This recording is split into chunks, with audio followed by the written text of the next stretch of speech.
आज मी सकाळी लंचसाठी मस्त अशी चमचमीत कारल्याची सुकी भाजी केली. ती रेसिपी मी तुमच्यासोबत शेअर करणार आहे. चला तर मग वळूया रेसिपीकडे. त्यासाठी मी ताजी ताजी मस्त 3 कारली घेतली. त्याला मधून असे कट करून घेतले. चमच्याच्या सहाय्याने बिया काढून घेतल्या. त्याचे पातळ पातळ काप करून घेतले. नंतर त्याला एका बाउलमध्ये काढले आणि त्यामध्ये मी बऱ्यापैकी मीठ टाकले.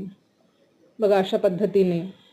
आता मी याला व्यवस्थित मिक्स करून घेणार आहे आणि 5 ते 10 मिनिटापर्यंत त्याला रेस्टला ठेवणार आहे. बघा अशा पद्धतीने. आता मी याला झाकून 5 ते 10 मिनिटापर्यंत रेस्टला ठेवणार आहे. तोवर मी बाकीची तयारी करून घेतली. बघा आता आपली कारली नरम झाली आहे आणि त्याला पाणी पण सुटले आहे बघा.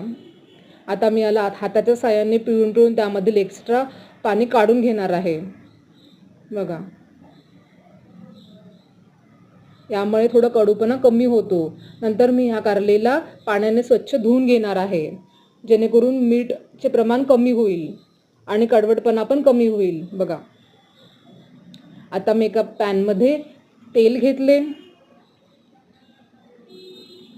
त्यामध्ये मी फोडणीसाठी जिरे घातले, मोहरी आणि कांदा घातला.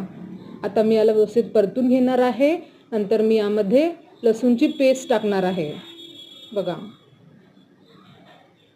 आता मी यामध्ये कारली टाकणार आहे. आता मी या तिघांना पण व्यवस्थित शिजवून घेणार आहे. बघा आपल्या कारल्याचा कलर चेंज झाला. त्यामध्ये मी आता हळद, तिखट, धनापूड, थोडासा गरम मसाला आणि थोडंसं मीठ टाकणार आहे. आता याला व्यवस्थित मिक्स करून घेणार आहे. नंतर मी यामध्ये शेंगदाण्याचा कूट घालणार आहे. तीळ घातली आणि थोडीशी साखर घातली. आता मी याला व्यवस्थित मिक्स करून घेणार आहे आणि मी याला व्यवस्थित शिजवून घेणार आहे. बघा अशा पद्धतीने. बघा कशी चमचमीत झाली ना आपली कारल्याची भाजी.